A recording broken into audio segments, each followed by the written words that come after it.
imagem e semelhança.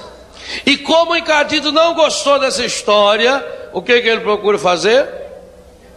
Destruir a imagem e semelhança de Deus que há em nós. Por isso que o salário do pecado é a feiura. O salário é verdade. Sabe quando é que você se sente feio? Agora os senhores olham aqui, por favor. Veja o que o pecado tinha feito com esse jovem. Isso aqui era ele. Olha aqui do lado agora, que belezinha que ele tá, ó. Ó. Não é verdade? Ele tinha entrado na fila aqui umas 5, 6 vezes. Aí agora, olha. Hein? Ah, quer tirar foto? Quer ver mais? Olha aí. Antes no pecado. Aqui no pecado. E sabe o que é pior? Até no pecado a gente ainda fica meio parecido com Jesus Cristo. Depois do pecado.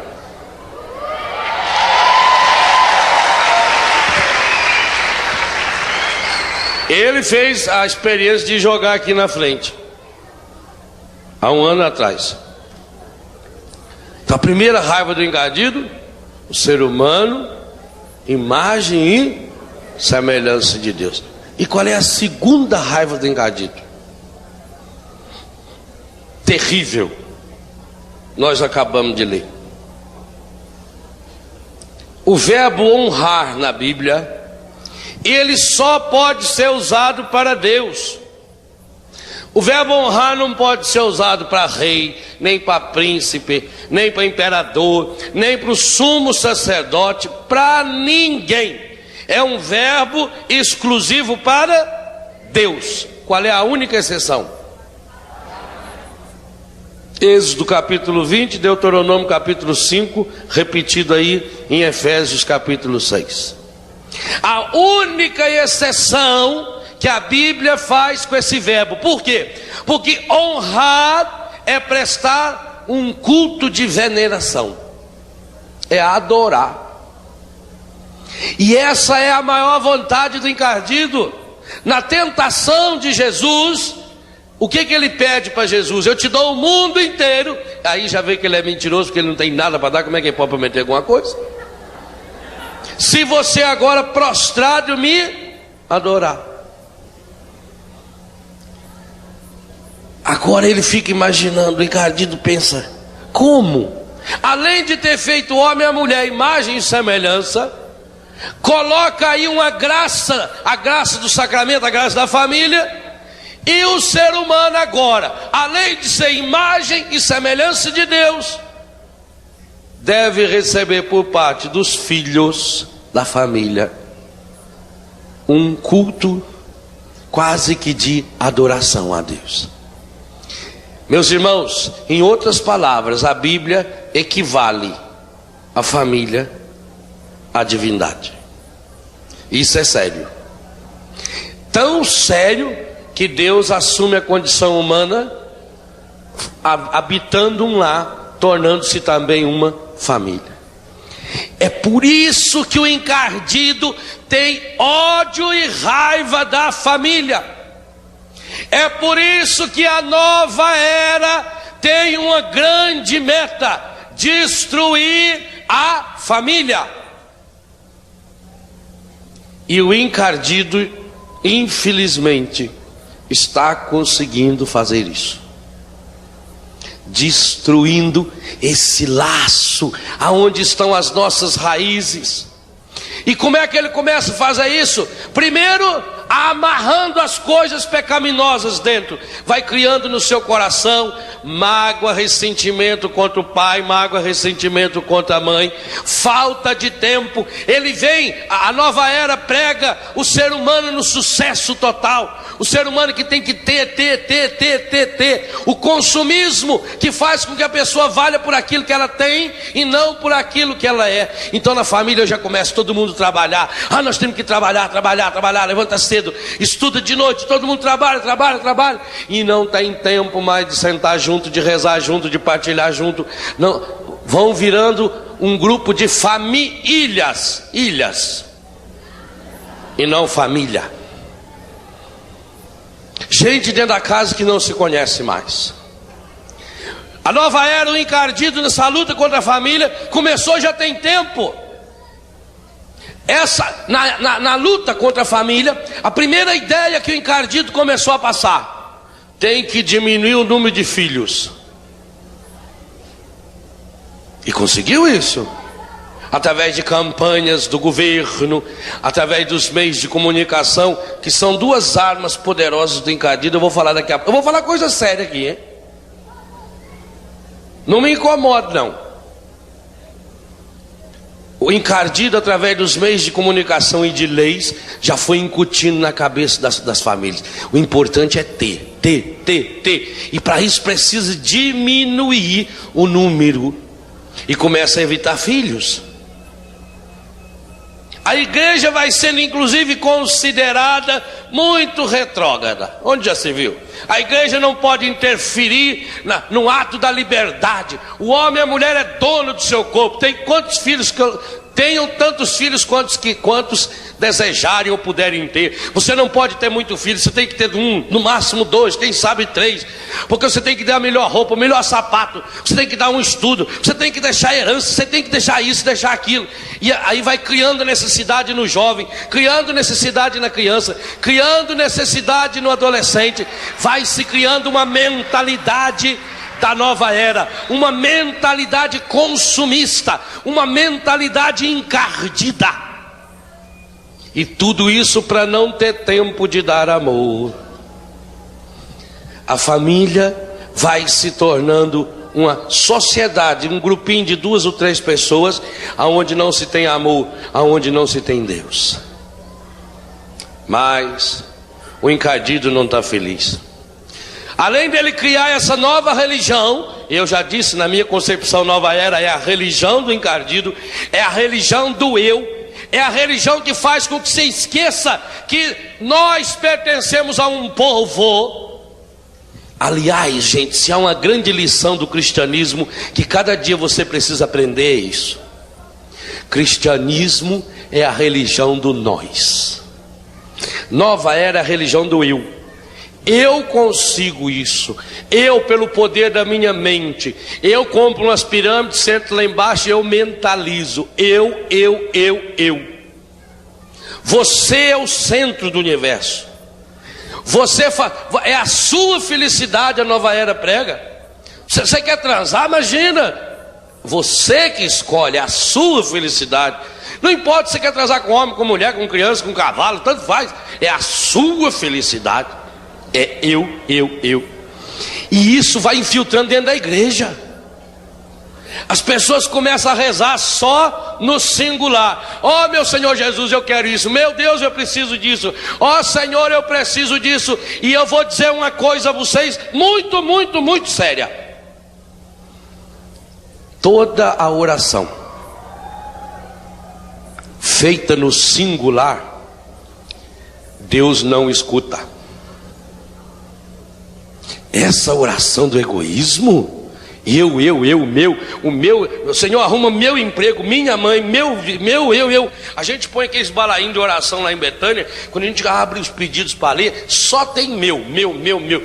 Se cai um avião lá no Egito e morre 200, ninguém reza, né? Não é parente nosso, nem meu parente, eu não estou nem aí. Dá um terremoto lá, morreu mais 200. Agora, se é na sua cidade, você já fica apavorado. E aonde? Quem foi? Será que tem parente meu lá? Religião egoísta é do encardido. É o eu, meu. Vou dizer mais. A oração, quando ela é feita no singular, Deus não escuta e não escutou, nem quando ela foi feita pelo próprio Cristo. Está na palavra. Jesus fez uma vez uma oração pensando nele. Por acaso Deus ouviu? Meu Deus, 2 vezes. Meu Deus, por que me abandonaste? E a segunda, Pai, se possível, afasta de mim. Esse Pai afastou? Não. Nem Jesus, quando rezou na primeira pessoa do singular, foi ouvido. Você já observou que a oração que Jesus ensinou, a oração do Pai Nosso, é uma oração plural? Qual é a palavra mais importante dessa oração? Nosso. 10 vezes repete. Faz 10 minutos que eu estou falando, 10 vezes repete, e são 10 mandamentos. Pode contar no Evangelho de São Mateus. Quantas vezes aparece nós, nosso ou nos? Pai nosso. O católico não pode falar meu pai. O único que podia falar meu pai era Jesus, e ainda assim ele ensinou a falar nosso pai. Único. Isso é sério? Significa que eu dependo do outro, que eu preciso do outro, que nós temos que viver em comunidade. Esse negócio do sujeito, até católico, que diz: ah, padre, eu vivo a fé do meu jeito, eu gosto de ir na igreja sozinho, porque o povo vai na missa, eles vão só para reparar a roupa dos outros. Eu não, eu gosto de ir sozinho, aí eu vou lá e eu faço a minha comunhão com Deus, eu rezo, Deus me escuta. Essa é a oração do encardido. É eu. O centro não é Deus. Você não pode falar meu pai, você tem que falar Pai Nosso. Você não pode pedir venha a mim o seu reino. Ou você pede venha a nós, ou o reino não vem. Não vem. Ou o pão é nosso, ou não é de ninguém. Ou por isso que há fome, por isso que há miséria no mundo, porque estamos esquecendo do Pai Nosso. Quando eu morava lá no Biguá, eu era moleque, uma das coisas que eu mais gostava é quando a gente matava porco. Porque eu chegava da aula, mamãe já tinha arrumado uns 5, 6 embornar com o nome do tio, da tia, do vizinho, e eu montava no cavalo e ia levar o embornar de carne de porco da tia Glorinha, o embornar de carne de porco do tio Novo, do tio João, do Nesso, e ia para lá e para cá. Porque a gente não tinha geladeira nem freezer. Se guardasse, estragava a carne. Claro. Então o que fazia? Distribuía. E o engraçado, dava-se o melhor. Pra gente sobrava tripa, paqueira, pé do porco, rabo, por isso que inventou a feijoada. Rabo do porco, suando do porco, é isso que sobrava a gente. Agora aqueles pedação de carne bonita assim, sem osso, sem nada, o pernilzão. Aí esse vai do tio Dito, a gente tava com dó, né? Esse vai do tio Dito, mãe. Vai, né, meu filho? Mas sabe o que era bonito? Outro dia a gente tava dormindo e escutava aquela música, né? Que o porco, quando ele morre, dá até uma música. A gente já ficava alegre. Hoje tem carne boa. Porque o tio matou o porco, a tia matou, lá o vizinho matou o porco hoje. Então era um sinal, sabia que ia comer coisa boa. Um ia partilhando, não faltava para ninguém. Hoje em dia as pessoas têm o seu freezer em casa, a sua geladeira, compra tudo, leva para sua casa. Mas existe uma fome muito, muito, muito maior. Fome de amor, fome de alegria, fome de partilha, fome de Deus. E essa não se compra em supermercado. Não compra. O pão tem que ser nosso. Perdoai-nos, assim como nós perdoamos. Conta lá em Mateus 10 vezes. Ah, o encardido tem horror dessa reza. E nós que trabalhamos e que atendemos pessoas no Ministério de Libertação, quando você encontra uma pessoa contaminada, a primeira oração que ela não consegue rezar até o fim é Pai Nosso. Não consegue. Quando fala livrai-nos do maligno, Enquanto você só pensa em si, meu irmão, minha irmã, esqueça. Você está indo para um buraco, você está criando inferno. A religião do inferno, a nova era é isso. É a pessoa que só pensa em si mesmo, nas suas necessidades. Igual a mulher que estava dando testemunho num grupo de oração. Ela falava oração, muito importante a oração. Eu rezo muito, minha família reza muito. Eu passei os terríveis dores da guerra. Na Alemanha era muita pomba, e pombas caíam, e minha família rezando, pedindo o Senhor. Em minha casa não caiu nenhum pomba. Todas desviaram, caíram casa de uma vizinha que era da outra religião. Você imagina o anjo de Deus, Deus falando: não, essa aí não pode, tira daí, tira essa bomba, tira, pode pra lá, porque essa é católica, carismática, rapaz, que é isso?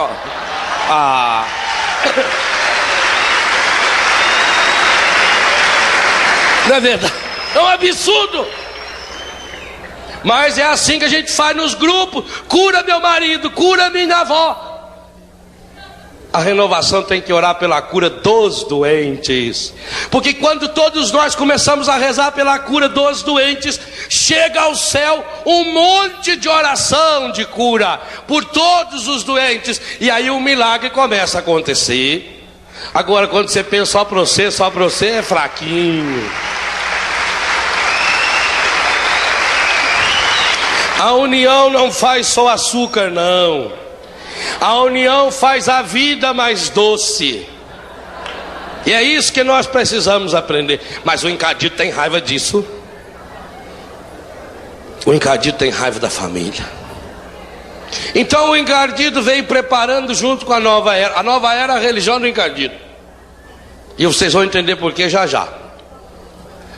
O encardido foi descobrindo meios de destruir de uma vez a família. E quais foram os dois grandes meios que ele encontrou? Leis injustas e meios de comunicação corrompidos. As duas grandes armas que ele usa. Leis como algumas que foram aprovadas ou que estão para ser aprovadas no Congresso Nacional do maior país católico do mundo. Leis contrárias à família. E se é contrária à família, é contrária a Deus. Leis, por exemplo, como a união matrimonial não depende mais de nenhuma orientação, de nenhuma força civil, muito menos religiosa. Diz a lei que basta você provar que você está transando, e é esse o termo mesmo, com uma pessoa há mais de 5 anos, que você já formou com ele uma família. Não precisa o reconhecimento nem da igreja e nem do Estado. É uma coisa intimista. Basta vocês dois na cama. Isso está aprovado no Congresso Nacional. Mas essa lei não é a primeira só. O encardido, gente, ele vai dando a corda. Sabe quando você vai pescar? Além de você dar a minhoca, tudo, você tem que dar corda. Se o peixe é grande, você tem que deixar ele pensar que ele está livre. Aí você vai dando a corda, vai soltando a carretilha, que o peixe vai indo. Aí depois você vem devagarinho, e taf, no bicho para fora. O encardido faz assim. Então ele vai tentando, né? Ele tentou a lei do divórcio nos anos 70, não conseguiu. Aí ele pediu uma novela para a Rede Globo, uma novela sobre o divórcio, que a Diniz Fati era o principal personagem. Aí todo mundo passou a torcer pelo divórcio, porque qual é a segunda arma do encardido? Meio de comunicação. A senhora que está lá, a senhora é contra o divórcio, mas a senhora começa a assistir uma novela. E o que acontece na novela? Na novela eles não tratam do problema do divórcio. Na novela eles falam do amor. E aí eles contam a história de um casal lindo e maravilhoso que se conheceu num navio igual o Titanic, como o Padre Jonas lembrou aqui, um navio que não afunda, não é? Projetos que estão... E esse casal então romanticamente, eles se amam, eles se adoram e eles começam uma nova vida, mas o destino encarregou de separá-los. E ele vai e casa com uma moça e ela vai e casa com um rapaz. Mas a senhora não está alegre, a senhora quer ele e ela juntos. A senhora está torcendo para os dois ficar juntos e concomitantemente ao mesmo tempo está torcendo para ela largar do marido, para ele largar da esposa. Só está torcendo por 2 divórcios e o encardido está aplaudindo você, porque ele adora ver você torcendo por desquite, ele adora ver crianças pequenininhas torcendo por um divórcio, porque é só na televisão. Meu irmão, minha irmã, assim como eu conheço um monte de gente, e muitos de vocês aqui já foram curados pela televisão, assistindo em casa uma pregação, assistindo em casa um testemunho, assim como ontem já teve gente telefonando, e nesse momento tem gente sendo curada pela TV Canção Nova, nos recantos do Brasil. Tem poder. Esse mesmo poder de cura, infelizmente, o encardido tem, de destruir a família. E ele vai destruindo através dessa telinha. Essa mesma que você agora está nos assistindo aqui, esse espetáculo de fé, de alegria, de graça. Daqui a pouco, quem sabe, você vai estar vendo a porcaria de uma novela que só vai contra a família, contra os valores, que só prega futilidade, onde só mostra jovens fúteis, jovens que só sabem fazer é transar, jovens que não tem nenhum objetivo na vida, jovens que só sabem fazer é usar aquelas roupinhas que foi rezada muito bem aqui já no sábado de manhã. A futilidade do jovem, é essa futilidade que vocês são? Não mostra o jovem que luta, o jovem que trabalha, que levanta cedo para trabalhar, que estuda até 10, 11 horas da noite, que às vezes passa o final de semana inteiro estudando para conseguir alguma coisa. Isso não aparece, isso o encardido não mostra esse jovem que entrou para o serviço do Senhor, não mostra. É uma imagem fútil, é a imagem de uma família fútil, é uma imagem que só prega o alcoolismo. Você vê, todo homem chega em casa na televisão, na novela, ele já vai, ou se é pobre, toma uma cachaça, se é rico, já vai tomar um gole de uísque, todos eles, a primeira coisa que faz é tomar. Não tem uma conversa que não tem que estar tomando, não é assim? Por acaso mostra numa novela uma família que reza? Não mostra. Imagina, para quê? O encardido vai querer mostrar isso? Mas é a destruição, além daqueles palavrões que eu já falei, é a destruição. E o encardido está feliz. O encardido fica feliz porque ele tem músicas, ele tem esses grupos onde as moças parecem tudo pelada, tudo com a bunda de fora. E não é verdade? E a gente vê mãe que se diz católica comprando a máscara da tiazinha para festinha de aniversário. Isso tem espírito de prostituição. E eu vou dizer uma coisa: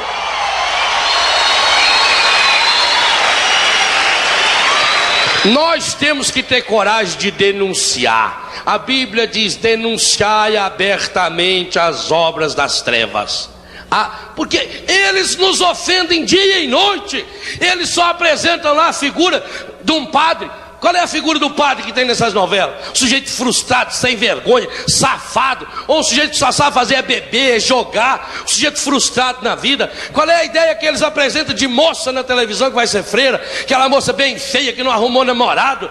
Ou aquela que está decepcionada com o namorado. Não, tem que mostrar gente jovem, gente alegre, gente que sabe o que quer na vida, gente que tem a coragem de dizer não a isso tudo que está aí.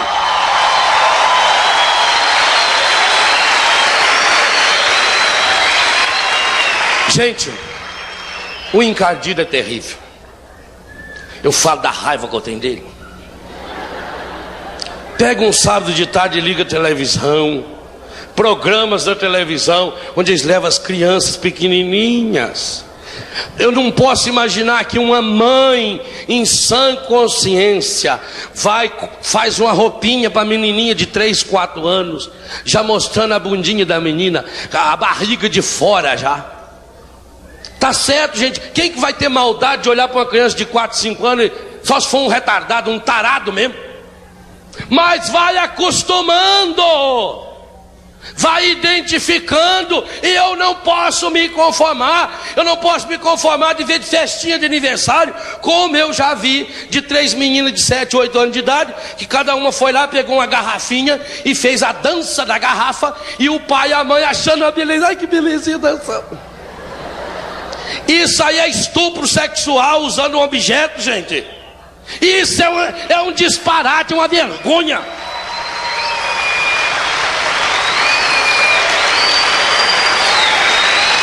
E o mal tem que ser cortado pela raiz. Esse tipo de música você não pode cantar. Você tem que jogar fora. Tinha que jogar aqui ontem também, sabe? Tipo de CD que você tem, joga aqui. Certas capas de CD, joga aqui. Diga não. Eu não quero essa prostituição que entra no meu ouvido e destrói as nossas crianças, não pode. Mas o encardido não fica satisfeito. Ele quer mais, ele quer mais. Ele quer o fim, o salário do pecado é a morte. Ele tem ódio dessa palavra: honrai pai e mãe para que sejas feliz e tenha vida longa sobre a terra. Ele deu mais um passo na lei. E aí tem uma lei no Congresso. Gente, eu não posso entender, mas não entra na minha cabeça.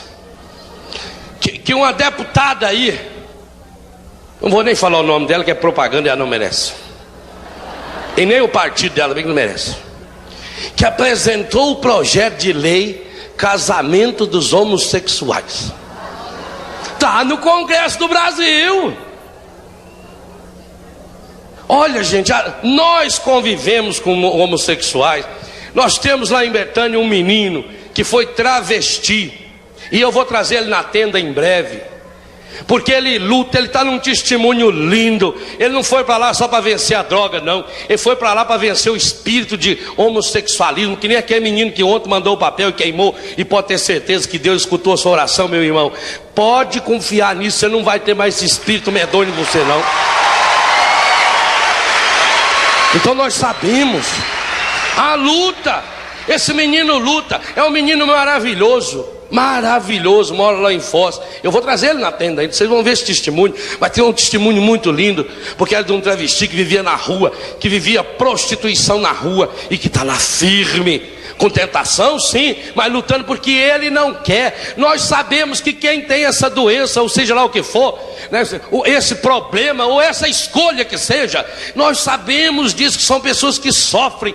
Nós padres sabemos, porque eles vêm nos procurar. E quantas vezes até a gente conhece a pessoa na rua, ela parece uma pessoa muito bem resolvida, trabalha em televisão, trabalha em rádio, trabalha em jornal, né, colunista, isso, aquilo, artista. E quando vem falar com a gente, eles abrem o coração e dizem: padre, quando eu estou sozinho, padre, eu tenho nojo de mim, padre, eu tenho raiva de mim, pelo amor de Deus, padre, ora por mim, padre, eu não queria ter esse espírito medonho dentro de mim, padre. Quantas e quantas vezes eu já atendi rapazes, eu já atendi moças que vêm pelo amor de Deus, padre, tira esse espírito dentro de mim, porque eu tenho atração por mulher. A gente sabe quanto é terrível isso, e a gente não condena a pessoa, não. A gente ama essa pessoa, a gente abraça. Em Betânia mesmo a gente não faz essa pergunta para ninguém.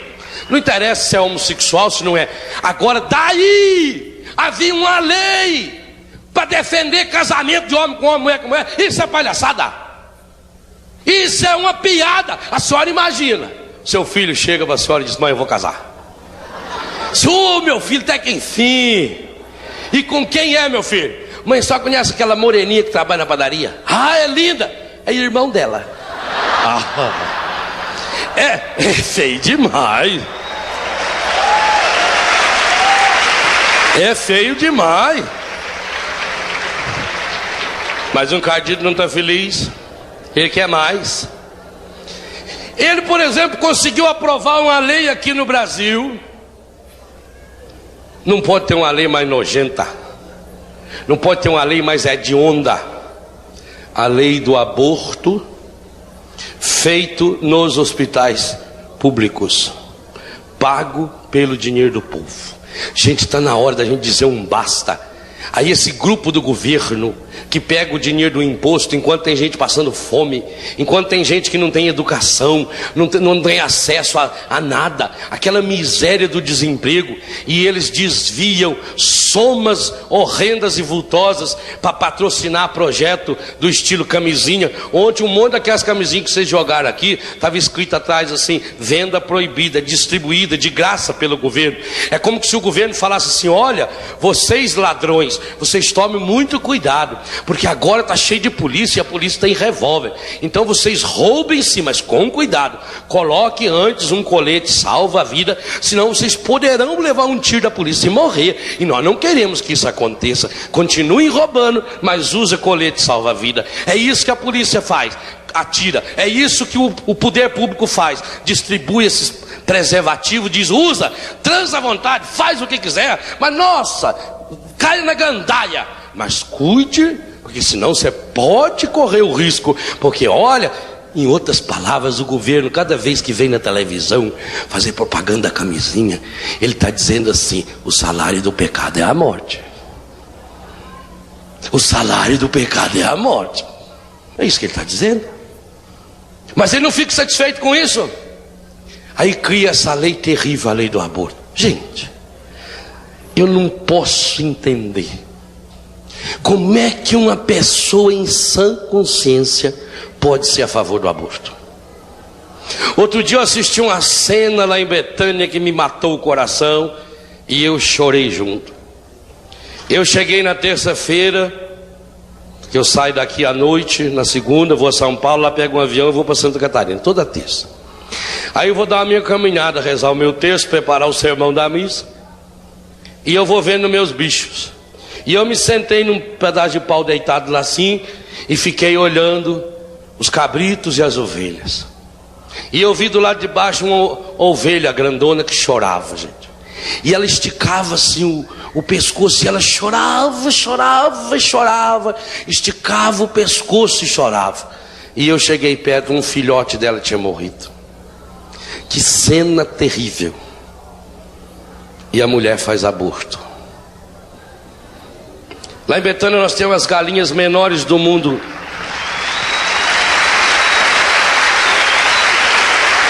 Uma galinha daquela, quando tem um pintinho, você chega perto do viveiro, ela avança em você para defender. Galinha defende pintinho. A mulher faz aborto. Imagem e semelhança de Deus. Não tem crime mais hediondo. É a vitória do encardido. Porque o ser humano, com esse pecado, ele destrói tudo. A imagem e semelhança de Deus, porque o homem mata. Destrói o honrar pai e mãe, porque encontra um pai e uma mãe que não honra seu filho. É o pecado máximo, a vitória máxima do encardido. É a demonstração do poder dele. Uma vaca, quando ela perde o bezerro, ela para de dar leite. Lá no Biguá, lá em casa, quando uma vaca tinha o bezerro e morria o bezerro, ela parava de dar leite. E aí a gente precisava daquele leite para vender, porque era o único dinheirinho que tinha. Então o que o papai fazia? Tirava o couro do bezerrinho que morreu, prendia a cabeça da vaca assim no canzil para comer, punha outro bezerro mamando nela, porque ela com a cabeça presa ela não podia olhar atrás, né? E punha o couro do bezerrinho que tinha morrido por cima. Ela sentia o cheiro do couro do filho e dava leite. O ser humano, por falta de amor, seca o leite do amor, do perdão, da ternura, da misericórdia. E nós estamos vendo famílias secas, completamente secas. Jacques Cousteau, quando vivo ainda, né?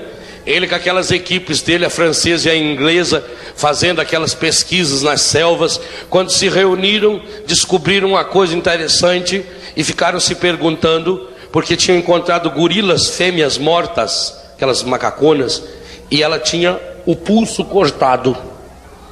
E aí eles foram investigar por que isso. Era mais do que uma em vários lugares, e chegaram à terrível conclusão: na falta de comida, na falta do alimento, a macaca, a gorila, morde o pulso e dá o sangue para o filho sobreviver. O ser humano no pecado faz aborto.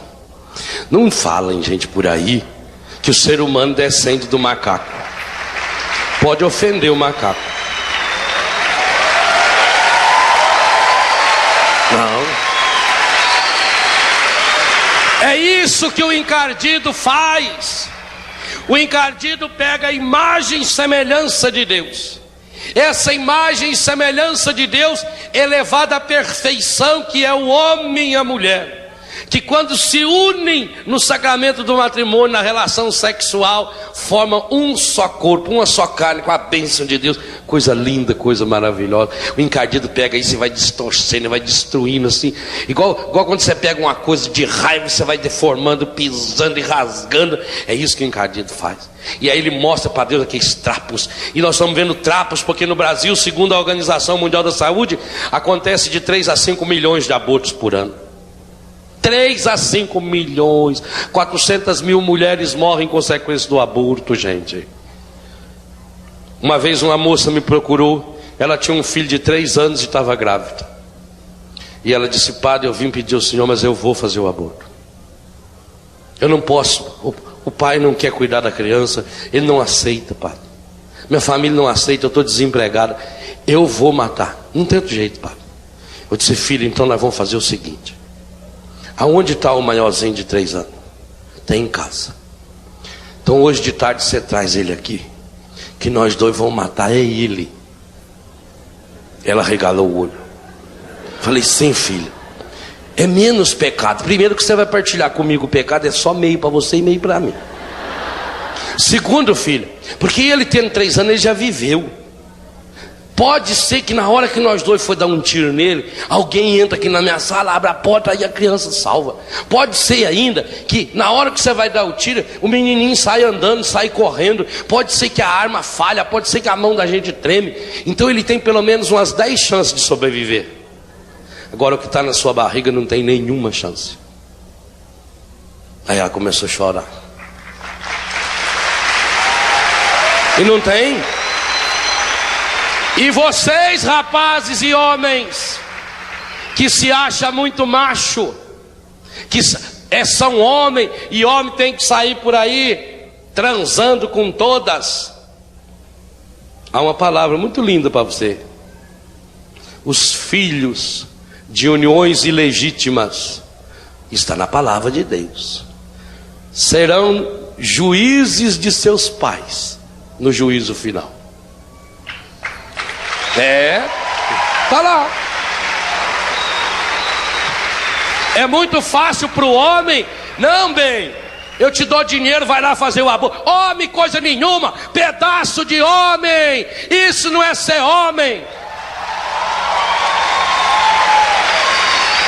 Você não te esqueça, não se esqueça que macho é a primeira parte da palavra machucado.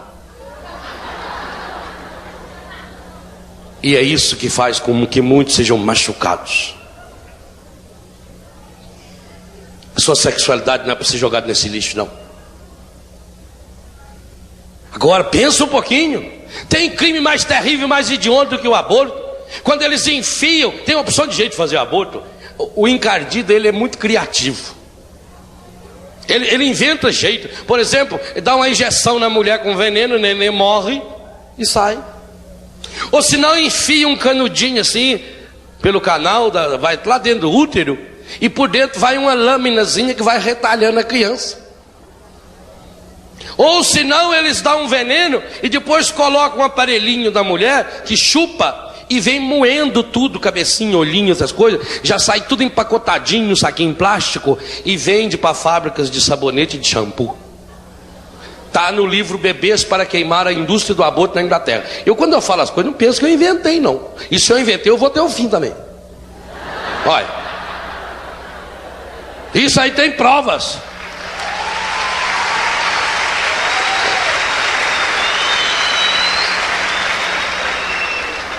O ser humano pelo aborto E que pena que quantos e quantos jovens hoje são tudo a favor do aborto. Não, porque a mulher é dona do seu corpo. Porque é melhor a criança não nascer do que vir ao mundo mais um para passar fome. Por que não pensou isso na hora de fazer o serviço? Responsabilidade. E aqui vocês veem o que está por trás disso? A religião do eu, que é a religião do encardido. Como é que a família vive, gente? Aí junta tudo isso numa casa. Família não reza, não tem Deus. Eu já disse que eu desafio uma família que rezasse o terço uma vez por dia. Eu desafio o casal. Mas eu desafio, eu quero ver um casal que reza o terço, só o terço, todos os dias. Eu duvido que ele ia saber o que é desquite e divórcio. Eu desafio uma família. Eu desafio uma família que rezasse o terço. Se tivesse um filho drogado, eu desafio. Não tem, mas não reza. Deixa Deus de lado. Nós damos para Deus o pior da nossa vida, o pior. Basta ver na hora da coleta, dá esmola para Deus. Nosso Deus, o Deus de muitos, é mendigo. Para mendigo a gente dá esmola. A gente guarda aquela moedinha assim, deixa no console do carro, porque aquele molequinho que vem lá joga uma água no vidro, a gente dá lá 20 centavos, 50 centavos. Isso é a coleta da missa de muita gente. É uma vergonha. Igual o menino chegou em casa e falou assim: ô mãe, o homem lá do bar falou que esse dinheiro não vale mais. O pai dele gritou lá de dentro: guarda, domingo você dá na coleta da missa. Vergonha. Então nós deixamos Deus de lado. A família deixou Deus de lado. Não há lugar para a oração, não há lugar para os valores de Deus. A televisão, com a sua programação medonha, terrível, contaminada, encardida, ocupa o centro de muita família. Por isso a discórdia, briga, divórcio, calúnia, mágoa, ressentimento, pais e filhos que não se abraçam. Você, jovem, quanto tempo faz que você não fala benção, mãe? Benção, pai? Nós lá no Biguá era uma beleza. Nossa casa lá no Biguá era pequenininha, não tinha forro. Então, quando deitava à noite, antes de ligar o rádio, né? Porque ligar tinha rádio. Parecia aquele coral maravilhoso. Cada um, benção, mãe, benção, pai, benção, mãe. E Deus abençoe, meu filho. Eu tomava a benção da mãe, a hora que levantava, a hora que ia para a escola, a hora que chegava da escola, a hora que saía para trabalhar, a hora que voltava para trabalhar, saía de noite, era 7, 8, 10 vezes por dia. Benção, mãe, benção, mas Deus abençoe, meu filho, Deus abençoe. E nós crescemos na bênção de Deus. Em Cristo Deus nos abençoou. Agora tem jovens aqui dentro desse acampamento. Jovem que veio para cá brigado com a mãe, brigado com o pai, que ofende o pai, ofende a mãe, fala palavrão para a mãe, fala palavrão para o pai. Jovem que nunca teve coragem de dizer muito obrigado, mãe, obrigado pelas horas e horas que você perdeu cuidando de mim, dando banho, me limpando quando era pequeno. Gente, se tem um amor que você nunca vai conseguir pagar, é amor de pai e mãe. Nunca, nunca, nunca, nunca, nunca. Uma mãe cuida de 10, 20 filhos. 10 filhos não cuidam de uma mãe. Eu disse semana passada lá em Primavera do Leste aos pais, eu disse: vocês pais tratem bem os seus filhos, muito bem, porque eles serão aqueles responsáveis que irão escolher o seu asilo. Então trata bem, vai fazendo uma média, porque é isso. Quando o pai e a mãe ficam mais velhos, joga fora, joga. Eu não estou falando, gente, de clínica para tratar deles, não. Porque muitos precisam de uma clínica.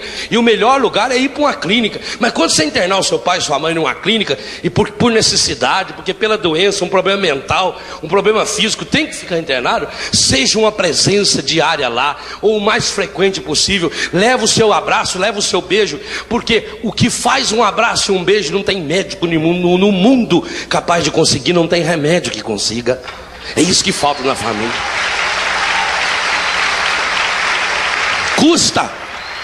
Custa chegar e dar um abraço e um beijo, dizer: mãe, eu te amo, pai, eu te amo. Às vezes a gente vai em show, ou vê show na televisão, parece aqueles artistas, e os jovens ficam gritando lá: Xuxa, eu te amo. Roberto, eu te amo. Léo, eu te amo. E não tem coragem de falar: mãe, eu amo você. Pai, eu amo você, pai. E não tem coragem de falar para o irmão: eu te amo. Gente, Betânia me ensinou muito. Em Betânia, e eu tenho 2 filhos aqui. Um que já está fora de Betânia há muito tempo, que eu vi agora há pouco, China. Um jovem que estava destruído pelo álcool e que hoje é um honrado homem de trabalho, um pedreiro de mão cheia, e vai casar em janeiro. E o outro que eu vi ali está de folga. Tem lá aquele Cristo de Betânia no peito, Luiz. Vi agora há pouco, durante a pregação, vi esses filhos aqui. Betânia me ensina uma coisa: abraçar e beijar. Eu hoje, depois de velho, já de cabelo branco, hoje eu chego no meu pai, eu abraço, eu beijo meu pai. Eu beijo meus irmãos, coisas que eu não fazia, eu não aprendi a fazer. Eu beijo meus irmãos. Eu beijo os meninos que tocam comigo aqui na tenda. Eu beijo o Padre João. Hoje eu virei um beijoqueiro de mão cheia. Eu estou cumprindo a palavra que diz: saudai-vos com o ósculo santo. Está lá. Família que não se beija, que não se abraça. Quando isso não acontece, aí só vem o defeito um do outro. Só vê defeito. O encardido já não tem aquela lente que eu falei. Você olha para o seu pai, ele põe a lente, você só vê os defeitos do seu pai, os defeitos da sua mãe. Aí lembra aquela história que eu gosto de contar muito. O pai da família foi procurar um monge santo, um padre, um homem muito santo.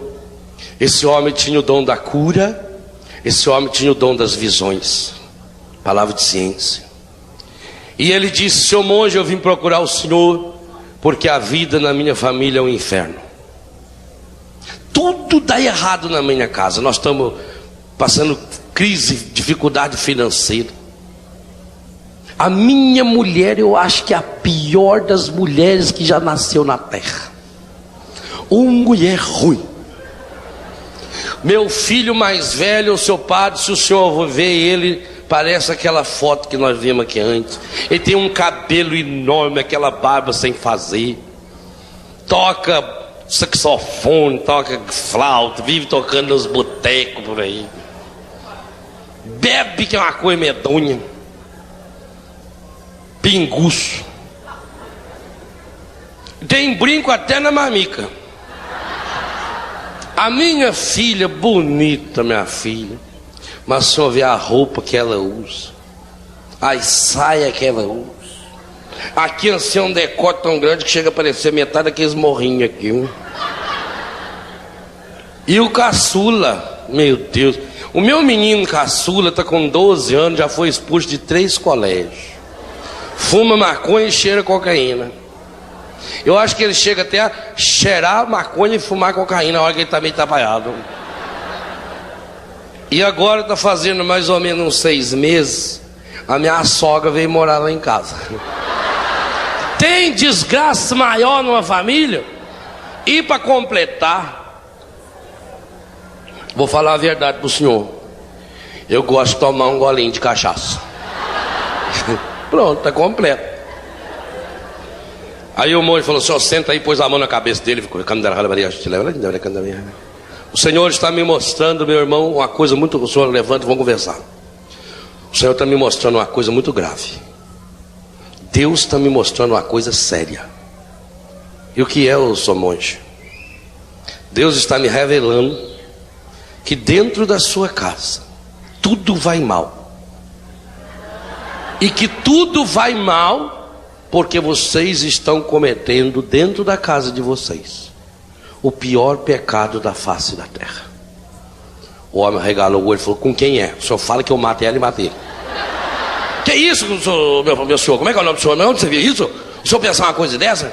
Ah, eu estou falando do pior. É, e quem tem pecado pior? A minha mulher, além de ser feia, ainda pôs chifre em mim? Falou, não é disso que eu estou falando, não. Estou falando de um pecado gravíssimo, o pior de todos os pecados. Que pecado é esse, amor? Eu acho que eu não posso falar. Eu sou moço, pelo amor de Deus, só me fica quieto. O senhor já pensou, o senhor falou que lá em casa estão fazendo pecado, agora não explica que pecado que é. Que pecado que é? Isso é grave demais. Mas pelo amor de Deus, amor, fala logo, o senhor já está me dizendo nervoso. Filho, é um pecado grave. E o senhor já falou, eu acabei que pecado que é. Ô filho, você sabe que Deus é amor, sei sim, senhor. Pois é. Deus mandou Jesus Cristo na terra. Isso eu já sei. Mataram ele, né? Foi mandou ele de volta. Ah, é? Foi. Não estou sabendo não, é por isso. Porque inclusive Jesus Cristo teve que vir disfarçado. E ele veio disfarçado em um dos membros da sua família. O senhor está falando que lá em casa mora o próprio nosso Senhor Jesus Cristo, só que ele está disfarçado? Isso, o senhor olha na Bíblia do Senhor que está o endereço aí, está errado. Isso não pode ser lá em casa, é lá. Falou, moço, o senhor tem razão, o senhor não quer rezar mais um pouco, aí, essas coisas, o senhor tem que ter certeza mesmo, falar, esse negócio é muito sério, o senhor está falando, o que é? É, meu filho, um de vocês, e como vocês não descobrem quem é o Cristo, vocês ficam tratando mal um ao outro. E como vocês estão se tratando muito mal, vocês estão ofendendo dentro de casa o próprio Cristo. Falou, sério mesmo? É. Mas eu vou resolver isso, não é problema não. Chegou em casa, passou no bar, ele tomou umas 3 cachaças. Não, mas ele gostava tanto de cachaça, que quando ele ia beber um gole de cachaça, ele sempre tapava o nariz. Aí falou, mas o homem do bar ficava sempre pensando, por que será que ele tapa o nariz? Se ele gosta tanto. Aí um dia perguntou para ele, falou, mas é que eu gosto tanto de cachaça, que quando eu sinto o cheiro já me dá água na boca. E eu gosto de tomar ela pura. Então, quer nem água na boca. E esse é cachaceiro mesmo, né? Aí ele tomou mais umas 2, 3 cachaças, foi em casa.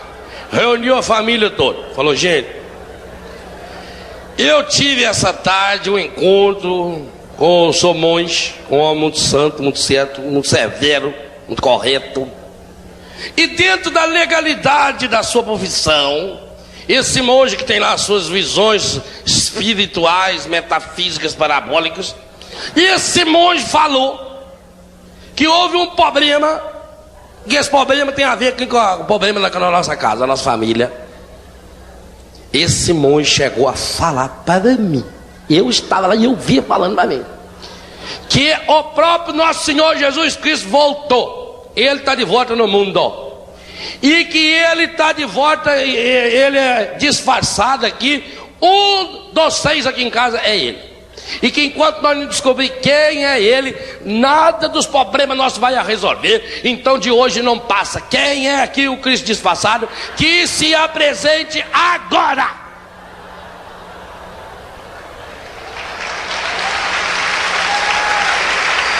Não se apresentou. Quem é? Ele saiu, foi no monge e falou, só monge, não é lá em casa não. Eu fiz uma consulta lá, uma pesquisa assim, meio superficial, mas não é lá não. É lá. Ele tomou umas cachaças e foi embora. Dia seguinte ele estava ação, reuniu a família cedo. Falou, gente, o assunto é sério. O monge fala, isso não é coisa da minha cabeça não.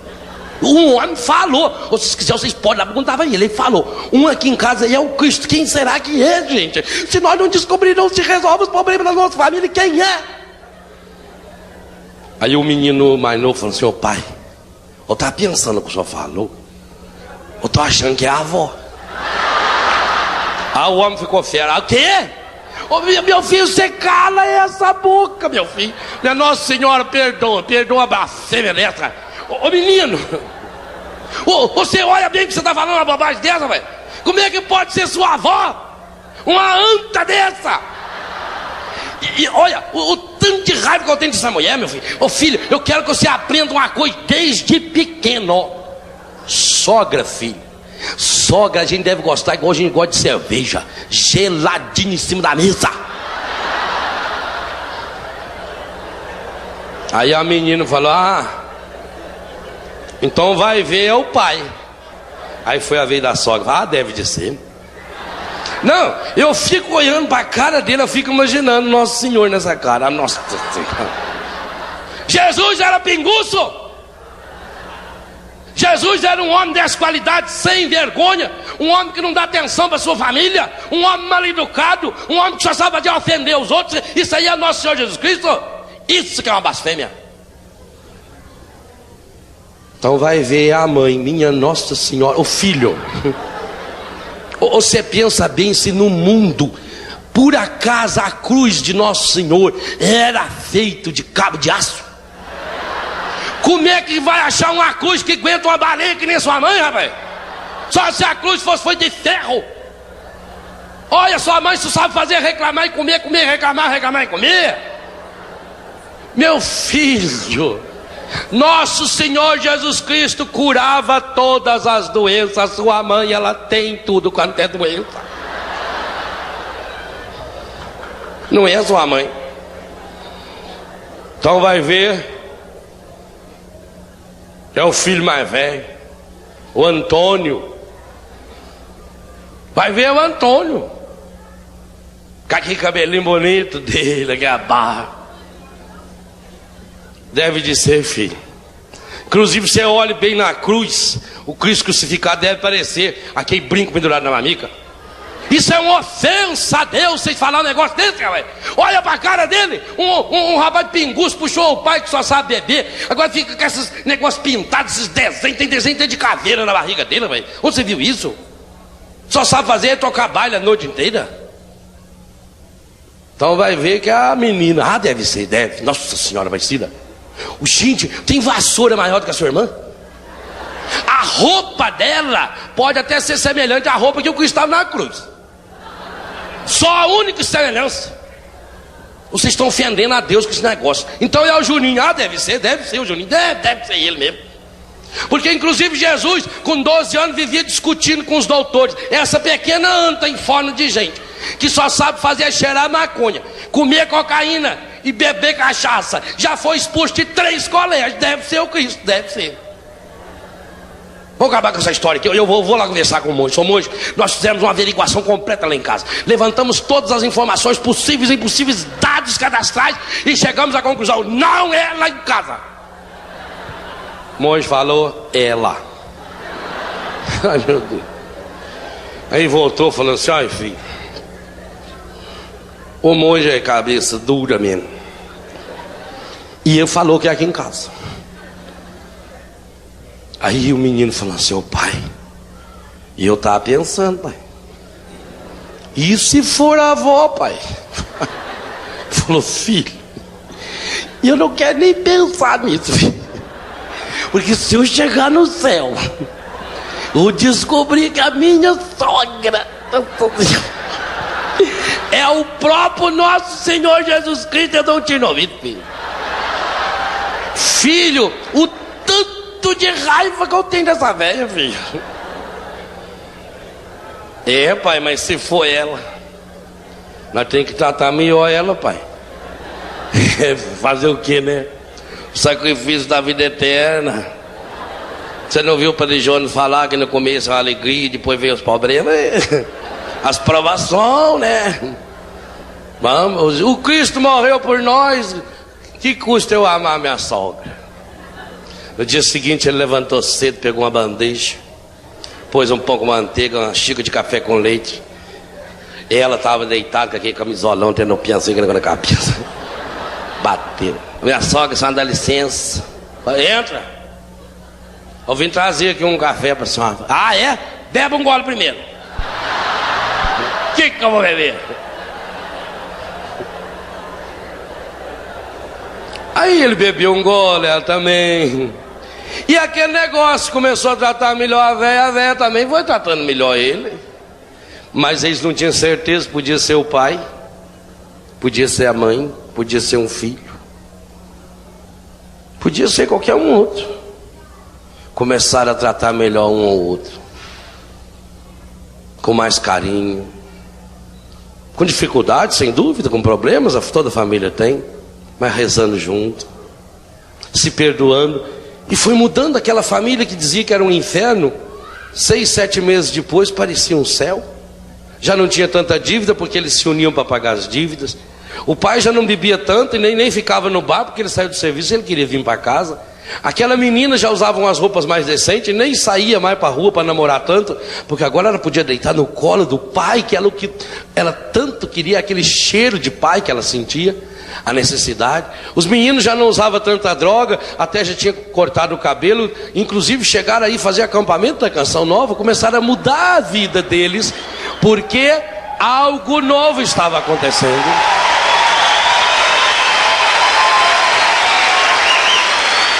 E que alegria para aquele monge, quando tanto tempo depois ele viu, na missa das 10 horas da manhã, no seu mosteiro, na terceira fila de banco à esquerda da igreja, o pai, a mãe, o filho, o mais novo, a menina e a avó. E ele ficou emocionado demais. Quando terminou a missa, ele chamou eles na sacristia, deu um abraço apertado em cada um e disse: que bom vocês descobriram o segredo, porque na hora em que vocês começaram a tentar descobrir quem era o Cristo, na hora que vocês tentaram a enxergar o outro com os olhos do Cristo, vocês passaram a descobrir o Cristo que existe no outro e em cada um de vocês. Esse é o segredo. E não tem outro. Não tenha medo de abraçar e de dar um abraço, um beijo no seu pai, na sua mãe. Imagine ele aí do seu lado. Talvez ele seja essa pessoa que está aí. Dá um abraço e um beijo, diz: eu amo você, e pede a bênção.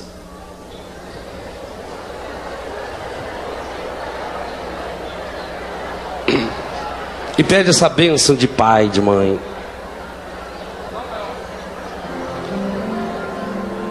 Das muitas coisas do meu tempo de criança, guardo vivo na lembrança o aconchego do meu lar.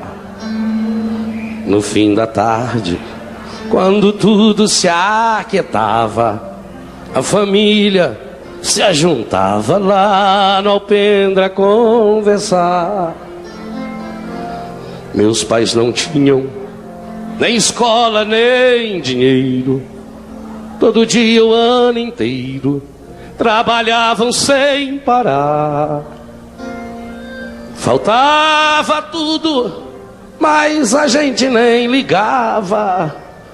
O importante não faltava: seu sorriso e o seu olhar. Abraça quem está do seu lado.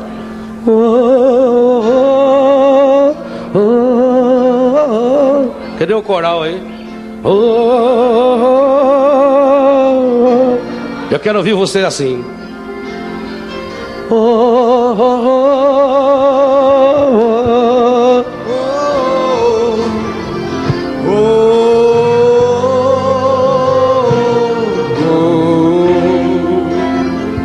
Eu tantas vezes vi meu pai chegar cansado, mas aquilo era sagrado.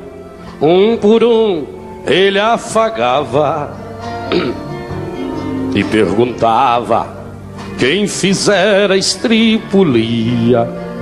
E a mamãe nos defendia, e tudo aos poucos se ajeitava. O sol se punha, a viola alguém trazia. Todo mundo então queria ver papai cantar com a gente. Desafinado, meio rouco e voz cansada, ele tocava 1000 toadas, seu olhar no sol poente. Oh, oh, oh. Eu quero ouvir esse coral do Rincão.